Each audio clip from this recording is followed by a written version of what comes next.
예. 시간. 예. 잠깐만. 센터 이제 자녀. 어?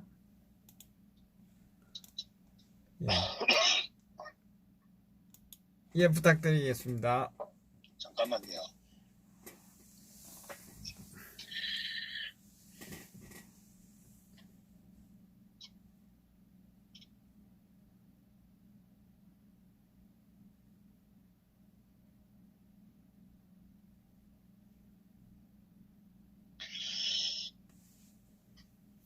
여보세요? 예, 말씀하십시오. 예. 네. 오늘 황교안 대표가 아마 보수 전체 통합기구 안 된다고 아마 기자회견 간 다음에 아마 부산에서 한 걸 잠깐 봤는데, 예. 이미 예견됐었던 부분이고, 예. 공식화했다는데, 사실은 이미 알고 있었지만은 굉장히 좀 심각하다는 걸 느꼈죠. 왜냐하면은, 예. 저는 오늘 황교안 씨 발언을 보고, 한편으로는 제2의 을사조약이다, 이런 생각이 들었었어요. 네. 무슨 얘기냐면은, 조선이 이제 일본에 이제 통합되는 1905년에 을사조약을 통해 갖고 사실은 이제 대한민국 국권이 이제 완전히 뺏기는 그런 지경이었는데, 저는 이 보수 우파 내의 을사조약이다, 이렇게 저는 판단을 했어요. 예. 지금 사실은 어쨌건 문재인 정부가 대한민국을 완전히 아주 이른 시간에 처참 몰락을 시켰고, 그로 인해 가지고 많은 국민들이 이제 길거리 투쟁도 하고, 급기야 문재인의 지지율이 상당히 이제 실질적으로는 30%도 안 될 정도로, 예. 그만큼 지금 대한민국 위기 상황인데, 결국은 이 상황 자체의 동기는 어쨌거나 100번 우리가 돌아보더라도 탄핵이 출발점이었거든요. 예, 그렇습니다. 예. 자, 그러면 저는 시계를 한번 조금 2016년도 전으로 참 돌려보고 싶어요. 예. 왜 이게 문제가 심각한지를. 이 유승민이라는 이 존재에 대해서는 우리가 정확히 인식해야 되는 게, 일반 국민들, 또 중도 정치에 무관심한 국민들, 단지 문재인이 나라를 굉장히 어렵게 만들기 때문에 이대로는 안 된다. 그래서 보수파 통합에 대해서 지지한다. 또는 이 자한당의 이 불의 세력들이 이 통합하던 그런 정치적 메시지 논리에 저는 상당히 이제 아마 아주 간단하고 쉽게 저는 지지를 보낸 듯한 부분에 대해서 실체를 좀 알아야 된다고 저는 그렇게 생각하거든요. 예. 그래서 이 유승민이라는 자는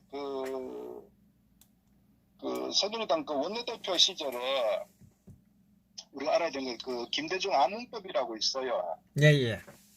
암문법 2015년도 3월 4일인가 아마 국회 아마 통과된 것 같은데, 그 당시에 유승민이가 이제 원내대표 있었어요. 원내대표 있었는데, 사실은 이제 이 암문법 같은 경우도 결국 이제 광주의 핵심 사업이었거든요. 예. 여기에 당시에 한 5조 3천억 정도 대 예산을 우리가 이제 국회에서 의결을 해서 예. 정부 예산으로 이제 편성해서 지원을 해야 되는 상황이고, 그게 사실 또 매년 800억씩 운영 경비로 매년 800억을 5년간 지원하도록 하는 이런 유승민이가 예.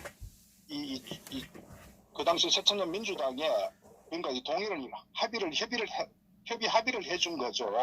근데 그 당시에 뭐냐면 공무원 연금법하고 같이 이제 연계해가지고 이거 협상을 했는데, 실질적으로 유승민이는 공무원 연금법은 아예 무산됐어요. 예. 무산되고 암문법, 소위 광주 호남에서 요구하는 이 암문법 5조 6천억, 5조 3천억 이거를 통과시켰기 때문에 이거 원내대표로서 이거는 매우 심각한 그런 책임을 져야 되는 거예요. 그리고 그때 박근혜 대통령이 해외 나가 계실 때 한 게 아닙니까? 그때 처리한 게 아마 저도 당시에 그렇게 기억을 하고 있는데, 예. 근데 문제는 공무원연금법은 사실 개정이 새천년 민주당이 이제 딴지를 걸어가지고 무산이 됐어요. 예. 그러니까 문법만 결론적으로 통과시켜주고 이런 상황이 됐기 때문에 그 당시 이제 박 대통령께서 이제 그때 4대 개혁 입법에 굉장한 어떤 요구가 많았단 말이에요. 왜냐하면 대한민국의 어떤 그 경제 발전, 미래, 재정 문제 등등 해가지고 예예.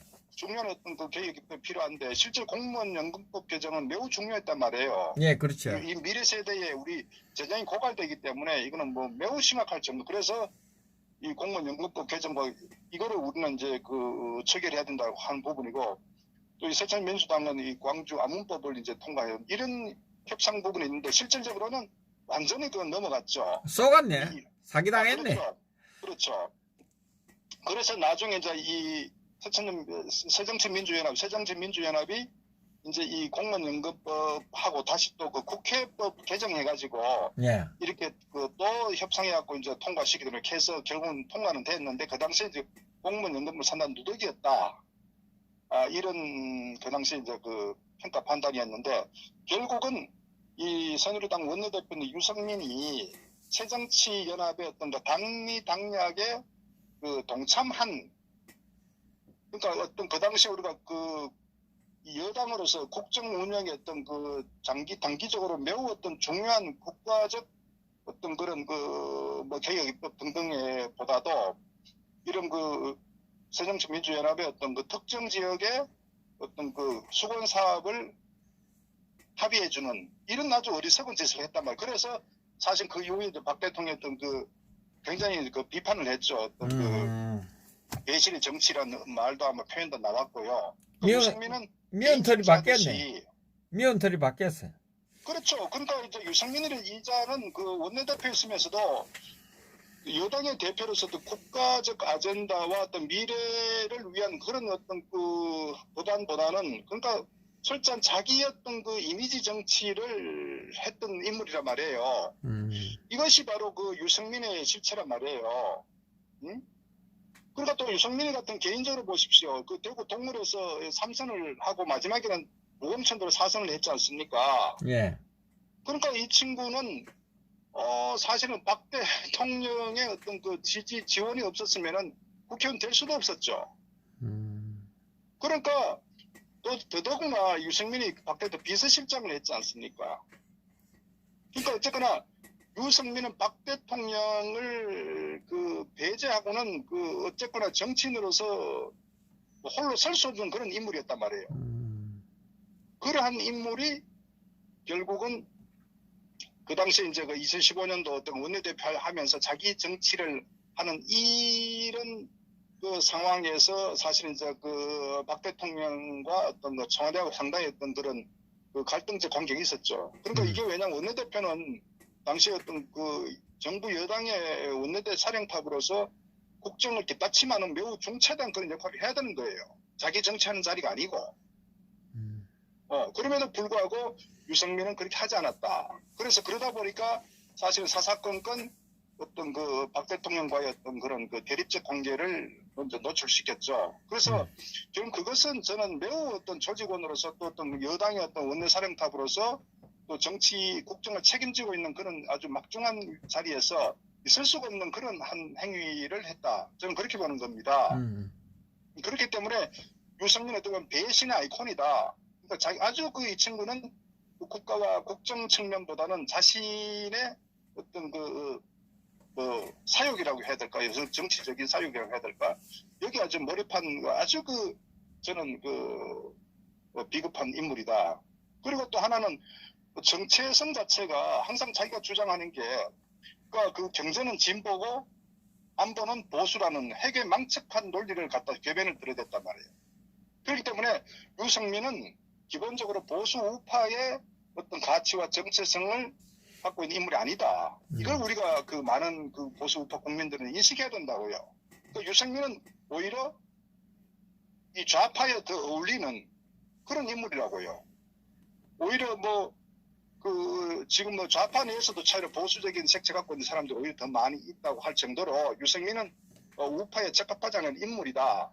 이런 측면의 정치적인 어떤 가치 측면에서도 이제 그런 인물이고 어쨌거나 인간적 측면이든 어떤 신이나 도리의 어떤 기준에 비춰보더라도 절대적으로 어떤 정치해야 될 인물이 아니다. 아주 그 교활한 친구다. 저는 이제 그걸 말씀드리고, 또 그 당시에 이제 우리가 또 인식해야 되는 게 2016년도 그 11월 달 한창 그 언론 JTBC하고 뭐 TV조선 등등에서 예. 이게 완전 마녀 사냥 몰이를 할 때에, 그 2016년 11월 16일 날 말이에요. 예. 남경필이하고 아마 김용태가 아마 그 전후 아마 탈당을 결행을 합니다. 음. 그러면서 이 인물들은 뭐라고 했냐면요. 그 당시 이제 박 대통령을 지지해서 죄송하다. 이런 아주 그 기자회견 하면서 그 난도질을 해댔다고요. 예, 예. 그 같은 어떤 그 여당의 어떤 정치를 하는 그런 그 같은 그룹 내에서 그러니까 박근혜 정권 탄생 자체가 에 대해서 사과한다. 이 장제원도 그런 표현을 했고요. 그러면서 그 당시에 이제 이들이 비상시국위원회라는 거를 이제 만들었단 말이에요. 거기에는 김무성, 오세훈 뭐 등등 해서 지금 상당히 탄핵에 주도하고 탈당했던 인물들이 주도한 비상시국위원회를 만들었단 말이에요.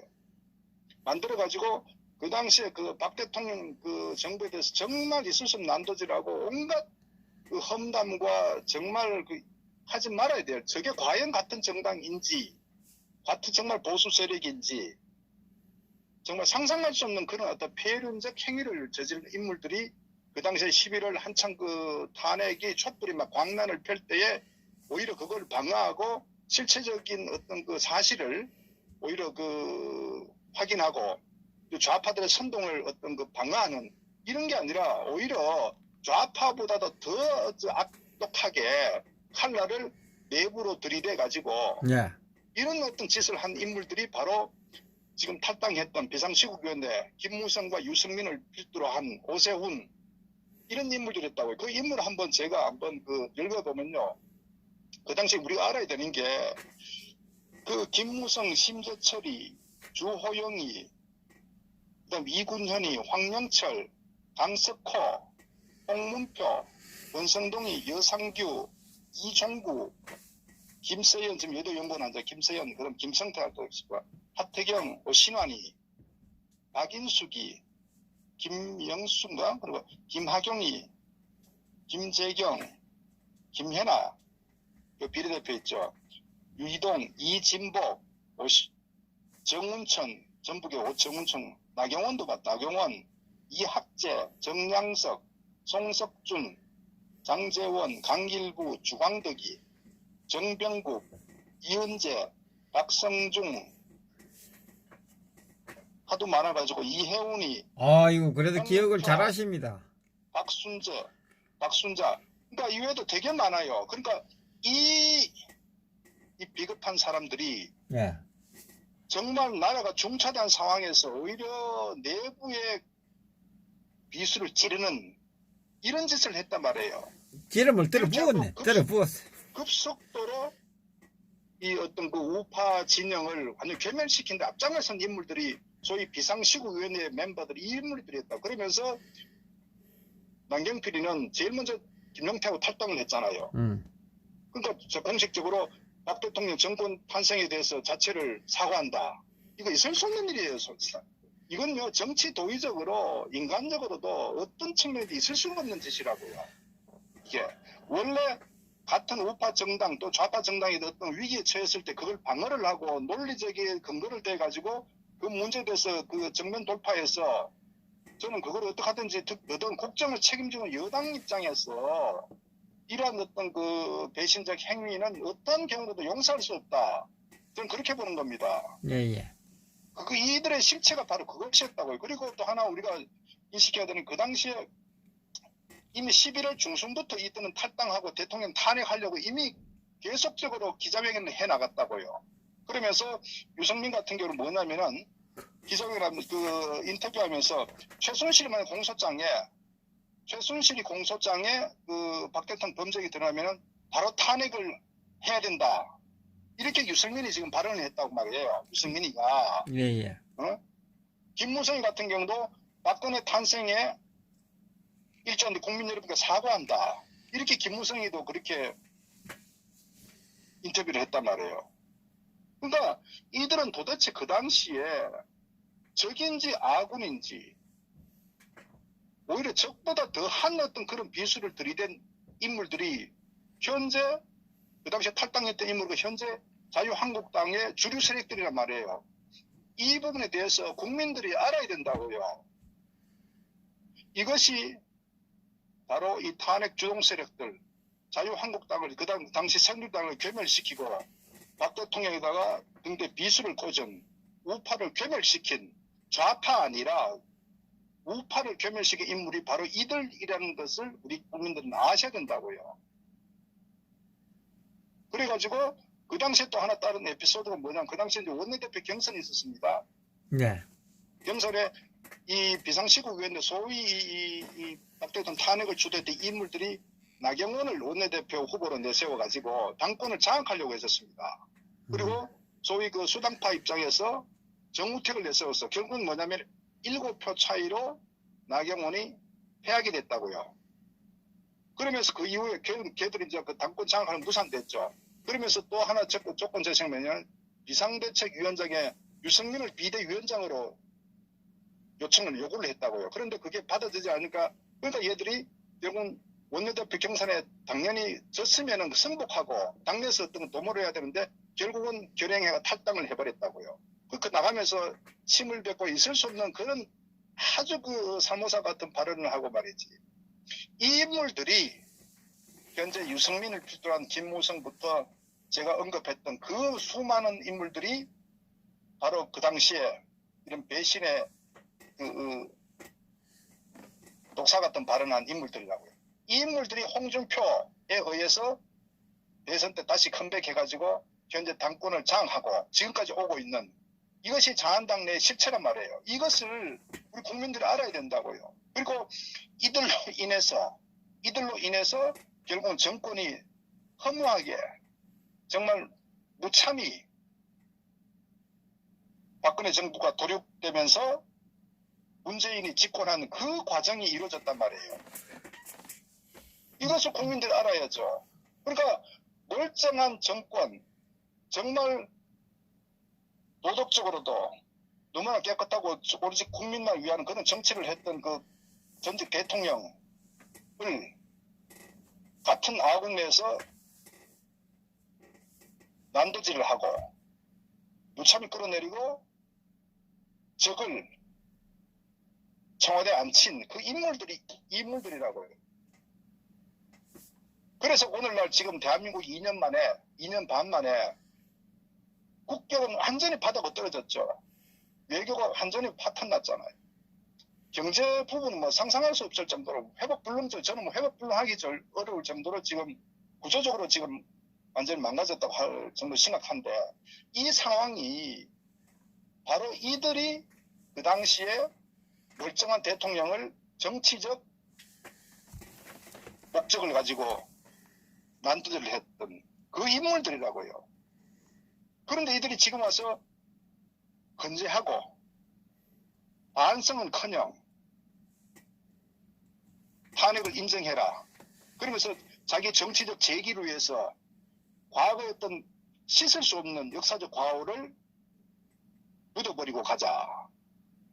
이건요, 정치 이전에 한 인간으로서 있을 수 없는 어떤 패륜적 행위를 한 인물들이다. 이것을 국민들이 알아야 된다고요. 그런데 여기에 대해서 아무리 대한민국 국민이 냄비근성이라고 과거를 빨리빨리 잊어버린다고 하더라도 예. 원인 없는 결과가 없지 않습니까? 이 인물들과 통합을 한다. 어떻게 이게 어떤 인간 사회라고 할 수 있을까요? 정의 실현이 어떻게 가능하겠습니까? 목적을 위해서 수단 등도 가리지 않고 어떤 그 불의를 저지른 이런 인물들과 함께한다. 그럼 거기에 지지한 국민들은 그게 정상적 국민이라고 우리가 할 수 있을까요?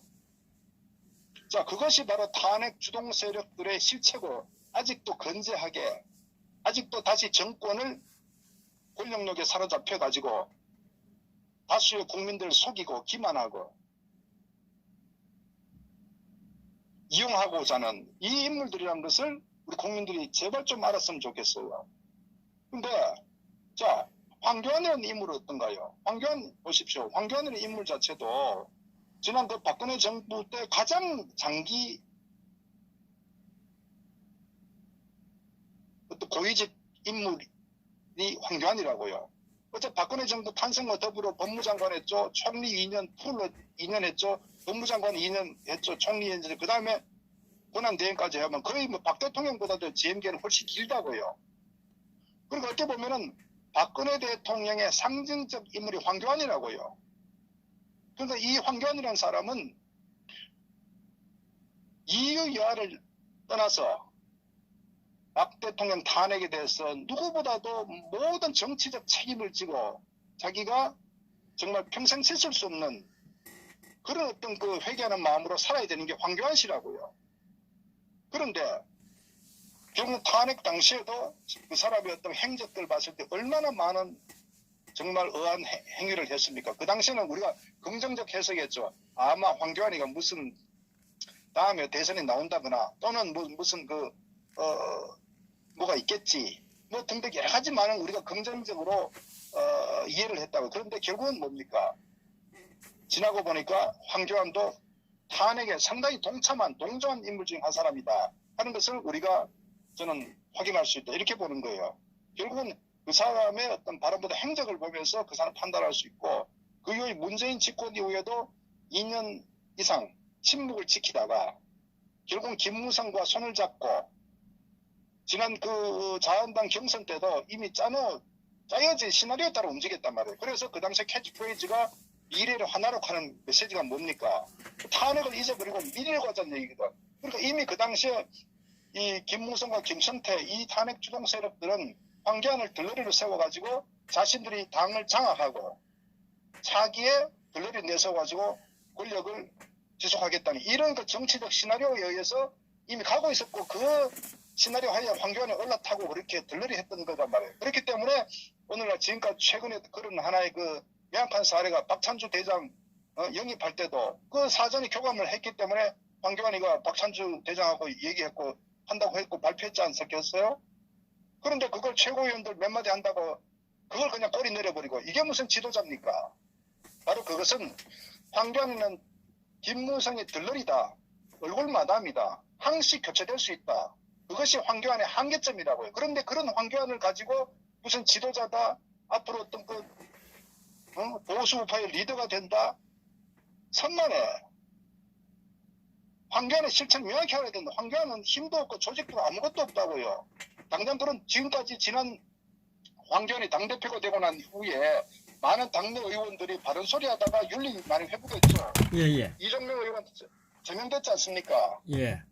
뭐 차명진 의원도 세월호 사건 때문에 업무했다가 3개월 또 정지당하고 이게 무슨 당대표입니까? 그러니까 결국은 뭐냐면은 황교안은 그야말로 얼굴마담 그 자체예요.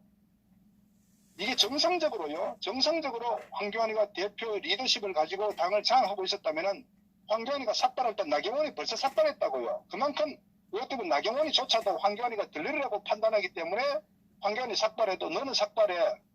이렇게 나오는 거예요.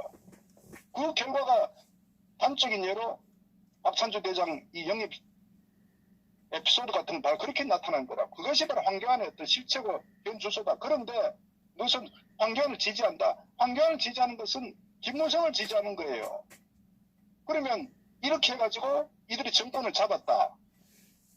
과연 유승민이가 자한당인데 컴백해가지고 합당한다고 했을 때 그야말로 개혁보수 얘기하죠. 탄핵 인정이라. 탄핵 인정하라는 것은 결국은 정치적으로 탄핵을 반대했던 사람들을 정치적으로 제명을 시켜버린다고요. 그리고 다음 총선 때 당권을 장악해서 공천권을 행사해가지고 완전히 물갈이해버리겠다는 얘기로. 박 대통령 흔적을 지워버리겠다는 얘기로.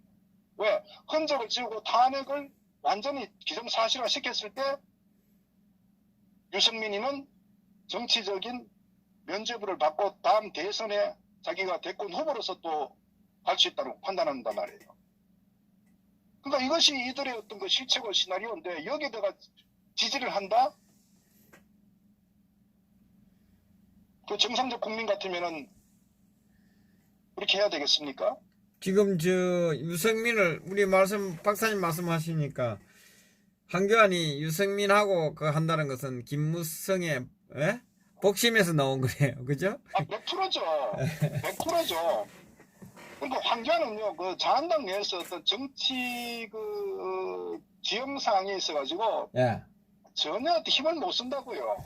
결국은 보니까 이 한교안이 밀려나고 유승민이 오면 유승민이 당대표로 가겠네요.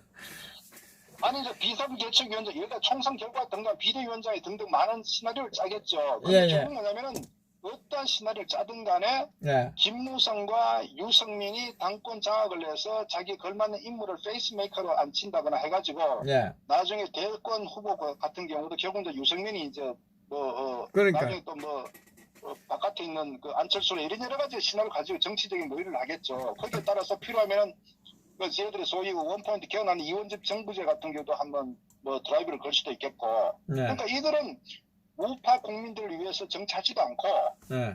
대한민국이 정치도 하지 오직 자신들의 정치적 어떤 사욕을 지속적으로 예. 가져가기 위한 그런 그 정치 꼼수 외에는 전혀 없다는 것을 우리 국민들이 알아야 된다고요. 그렇게 되면 결국은 지금 아마 태극기 많은 국민들이께서 4.15 총선 때 이 자한당이 이겨야 문재인을 누르고 박 대통령이 석방될 희망이 있어. 이런 그 고임에 지금 논은 나고 있는데 천만에 1%도 가능성 없어요. 그러니까 보십시오. 어차피 황교안과 유승민이 통합하게 되면요. 결국은 자유한국당은 탄핵 세력이 주동이 되면서 탄핵은 기정사실화 되어버려요. 탄핵이 기정사실화 되기 때문에 박 대통령 명예회복은 영원히 물 건너간다. 그것은 바로 뭐냐면 문재인이 바라는 탄핵의 정당성을 확보한 측면에서 결국은 거기에 대해서 명확하게 근거를 제공해주는 그런 그 우를 범하게 된다. 그것이 바로 이 자한당의 어떤 정치 지형과 이들의 어떤 그 업무이기 때문에 유승민과 이 자한당, 이 황교안이 합당을 하는 순간 탄핵은 영원히 기정사실화 되어버리고 문재인의 집권 정당성은 공식적으로 부여해버린다. 이것을 우리가 명확하게 국민들이 알아야 된다고요. 그리고 어쨌거나 그 이후에 대한민국의 어떤 이런 그 상황, 위기 상황, 과연 그게 헤쳐나갈 수 있는, 저는 문재인 집권하나 이 얘들 하나 저는 차이가 별로 없다고 보는 거예요. 왜 이들은 국민을 위해서 정치하는 게 아니기 때문에. 그래서 저는 대한민국 거듭나려면은 반드시 이들의 어떤 그런 그 불순한 의도를 불의 세력들을 물리쳐야 된다. 저는 그렇게 보는 거예요. 어떻게 보면은 문재인과 한판 승부가 아니라 이 불의 세력, 소위 유승민, 김무성, 이 황교안, 이 불의의 세력과 일대 한판 승부를 벌여야 된다. 저는 그래 보는 거예요. 이들을 물리쳐야 문재인을 물리칠 수 있는 동력이 생긴다고.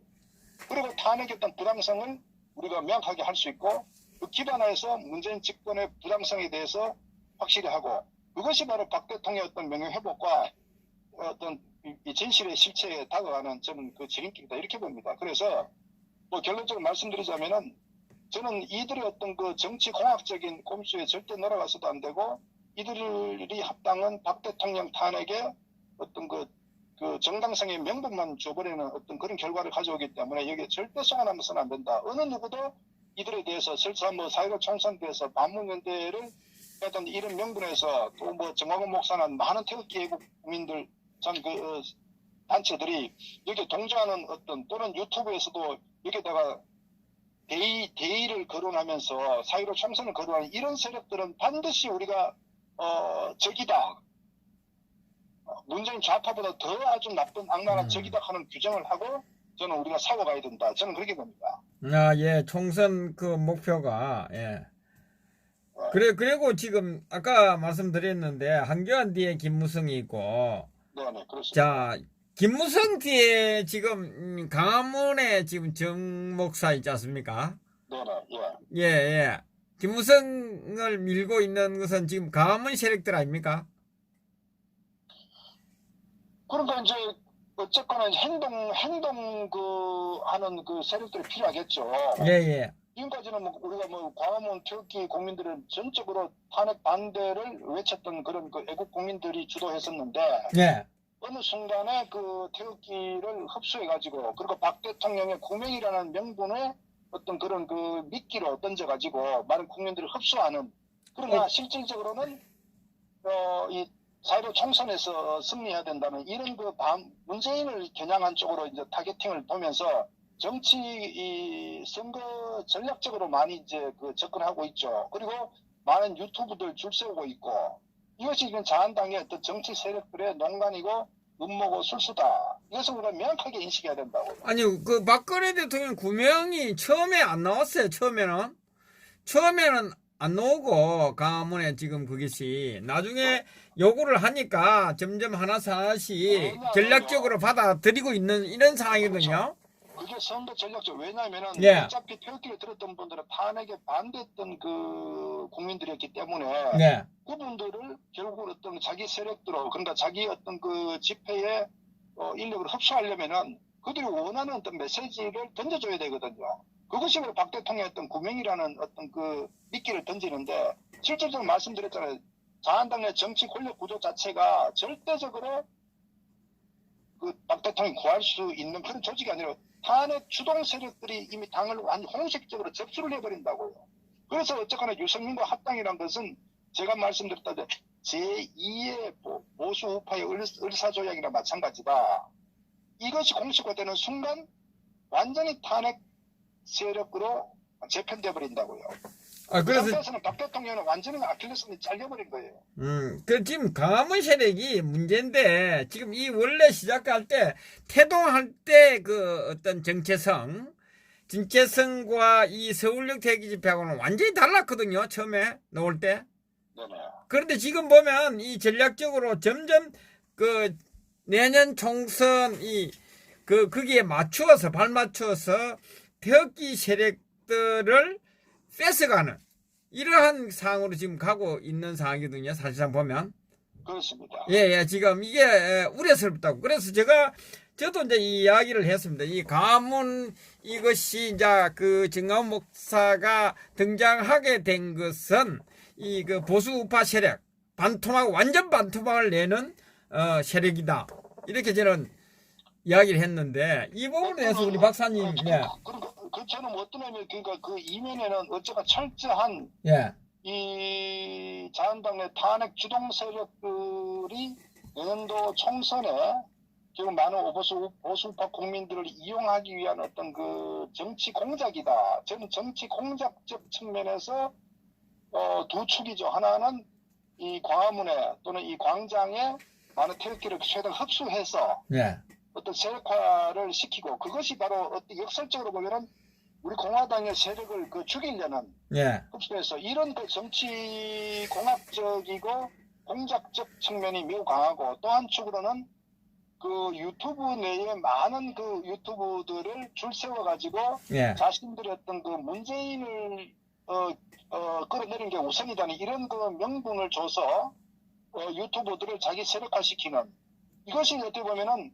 굉장히 어떻게 보면 그 우파가 정말 나쁜 것 중에 하나가 공작 정치하는 거 과거에 이런 그 선거 공작 정치를 지금 하고 있는 그런 그 저는 배경이고 거기에 중심에는 김무성 패거리들이 있다.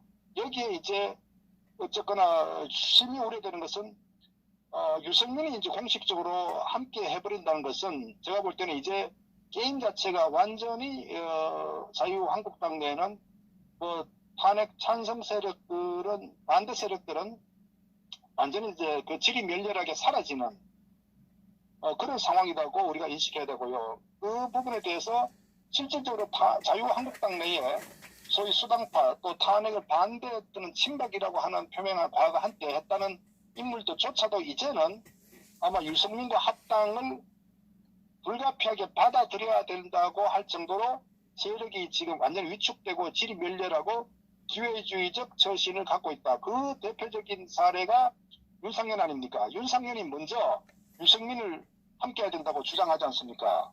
그러니까 거기에 말 없는 다수의 한때 반대했던 그 탄핵 반대했던 의원들조차도 아마 여기에 대해서 어느 누구도 공식적으로 반대할 인물이 거의 없을 거예요.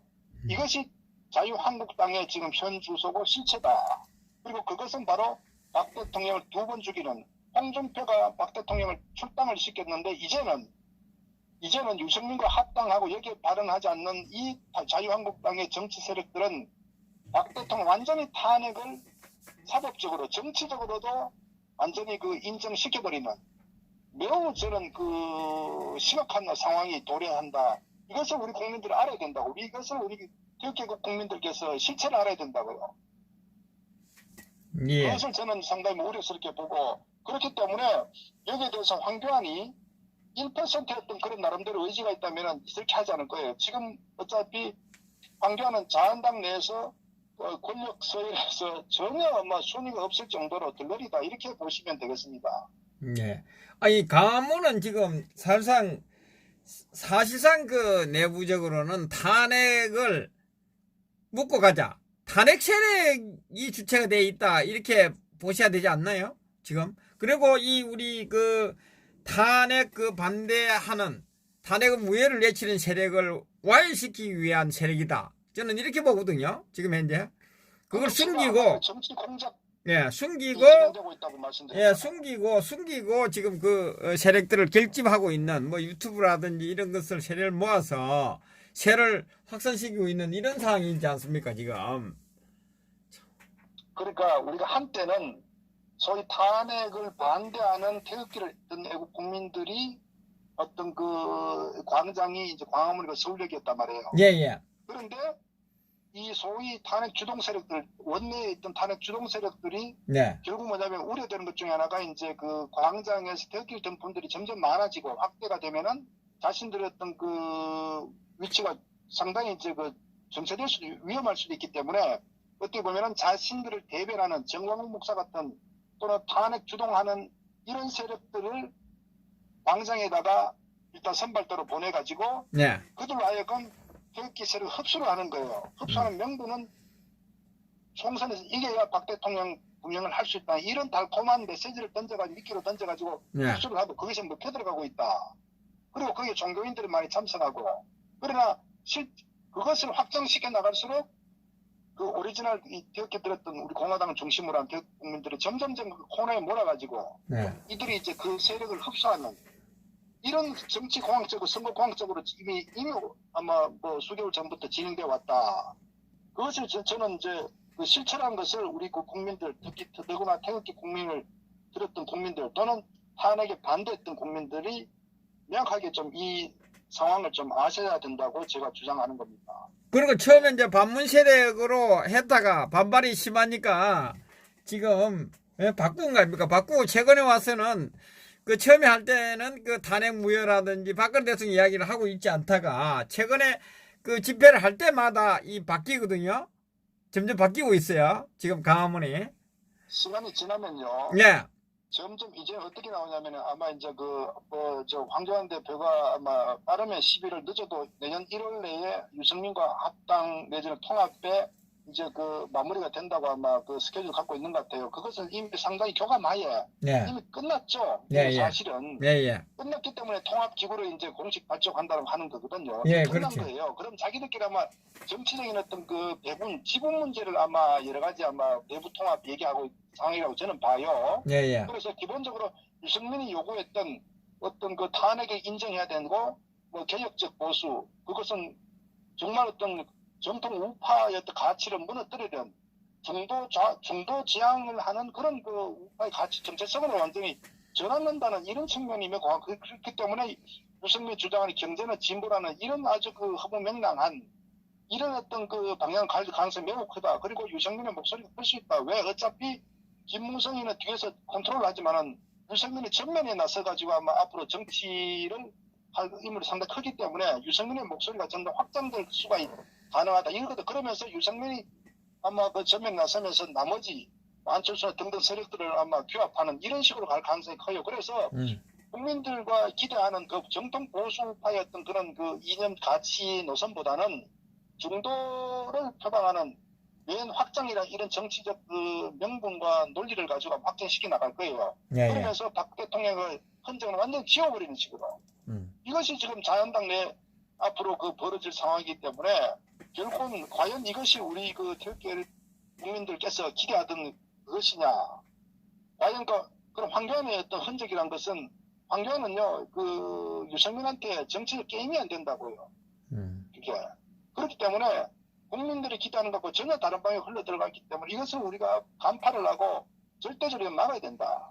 그리고 저는 우리가 적은 문재인이 아니라 예. 이 황교안과 유승민, 김무성이 이 정치 이 불의 세력들과 우리가 싸워야 될 대상이다. 이것을 좀 명확하게 개념 정리를 좀 했으면 좋겠어요. 아이, 그래서 광화문에 지금 이제 이 종교 인들은 순수한 그 종교 이거라고 이야기하고 있거든. 저는 아무리 봐도 그게 아닌 것 같은데. 아니 어차피 이제 예. 국민들께서는 뭐 예. 순수한 의도로 나왔겠죠. 고생하는데 다만 아니, 그게 아니라 그 아니, 그 교인들의 그거라고 이렇게 이제 이야기하는 분들이 있어요. 예. 그러니까 주동 세력들이 문제, 주동 세력들이 이제 예. 그분들을 이제 이용하고 선동하는 부분이고 그 뒤에는 예. 이 자한당의 정치 세력들이 그 도사리고 있다. 이것을 하나의 그 연결고리로 우리가 인식하고 우리가 앞으로 주장해야 될 것은 탄핵 무효, 탄핵 불황상에 대해서 어떤 강력한 메시지 전달해서 일대 저는 어떤 그 내부적인 어떤 그 투쟁의 어떤 그 결기를 좀 다지는 게 중요하다. 저는 이렇게 봅니다. 그리고 이제 오늘 이야기했는데 우리 공화당하고도 접촉을 했다 이야기도 이거는 우리 공화당을 폐마하는 거다. 저는 뭐 교감이 저는 볼 때는 전혀 되지 않았다고 저는 볼 수 있거든요. 탄핵 세력이 5명을 쳐내지 않으면 절대 이야기도 안 하겠다고 우리 공화당의 당 대표님들은 이야기하고 있거든요. 저는요 그 예. 부분에 대해서는 중요치 않다고 봐요. 중요하지 않습니까? 예. 왜 우리 공화당 내에서도 어차피 우파 통합이라는 부분에 대해서는 부정하지 않는단 말이에요. 예. 통합하는 방법과 전제 조건에 있어서 예.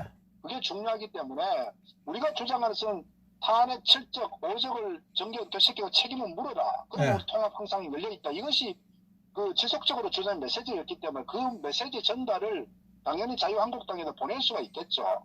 그런데 자유한국당 내에서는 이제 유승민 세력과도 통합해야 돼. 이런 전체적으로 통합할 이런 메시지 때문에 어려움이 있는데 결국은 그 선택의 중심을 유승민과 함께를 하나의 그 우선순위를 뒀다는 게 이제 자한당의 어떤 그 방향성이죠. 공식화시킨 거죠. 그러니까 그렇게 하기 위해서는 우리 공화당은 완전히 그 축소시키고 완전히 제거시켜야 되기 때문에 말씀드렸다시피 아스팔트 광장의 태극기 세력을 흡수해가지고 상대적으로 우리 공화당을 이제 현장에서도 좀 위축시켜 나가고 이 전략이기 때문에 이 부분에 대해서 우리가 분명히 좀 이제는 기대를 하지 마라. 황교안에 대해서 기대하지 마라. 자유한국당에 대해서 박 대통령 구명할 것이란 1% 기대도 하지 마라. 그것은 너무나 순진하고 자유한국당 내 정치 구조상 정치 역학적 관계에 있어서 있을 수가 없고 유승민이 합당하는 순간 그 모든 것은 물거품으로 끝났다. 제가 그걸 말씀드린 거예요.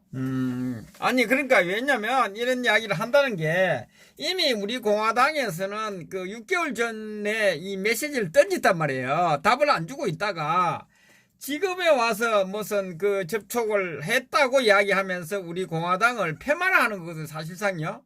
이게 두 가지 제가 두 가지 하나는 어쨌거나 이제 뭐 당연히 뭐 통합이 우파 통합이라는 대원칙 하에서 우리 공화당 입장에서 당연히 어떤 그거 뭐 할 수가 있죠. 그건 뭐 저는 그 과정이라 당연하다고 보고 다만 이제 그 부분에 대해서 이 자유한국당의 어떤 그 의지나 방향성이 명확하게 지금 이제 드러났다. 그리고 더 나가서 어쨌거나 이제 그런 메시지를 전달함으로써 우리 공화당이 흠결될 수 있는 정치적인 어떤 그런 그 꼼수도 작동할 수도 있기 때문에 어쨌거나 그 부분에 대해서 저는 뭐 그게 중요하다고 보질 않아요. 중요한 것은 우리 외국 국민들께서 박대 탄핵의 부당성에 대해서 생각을 일필성 갖고 계셨던 분들은 이제는 더 이상의 그 좌고 우면하지도 말고 기대도 하지 마라. 말씀드릴 때 결론적으로 제가 유승민과 통합하는 순간 모든 것은 게임은 끝났다. 이걸 제가 말씀드린 겁니다. 네네. 그러니까 정리를 하면 지금 막 공작 정치가 시작됐다. 그리고 우리 이 태극기를 들었던 탄핵 무효를 외치는 세력들은 누구도 보지 말고 지금처럼 해오던 대로 앞만 보고 가고 탄핵 무효를 외치고 그 배신자들을 배척을 시키라고 하면 우리는 그 사회로 총선에서 승리할 수 있다. 이렇게 정리를 하면 되겠습니까? 그래서 저는 뭐 그럼 우리가 그 2017년도에 그 탄핵 7적 화형식도 가졌죠. 앞으로 그 이상의 더 강력한 투쟁을 전개해야 됩니다. 이제는 주적이 자한당의 이 세력들이 김무성과 유승민이 장악한 이 세력을 우선 완전 적으로 규정해서 예, 예. 더 강한 투쟁력이 필요하다. 저는 그래 봅니다. 예, 알겠습니다. 예, 수고하셨습니다. 단시간. 예.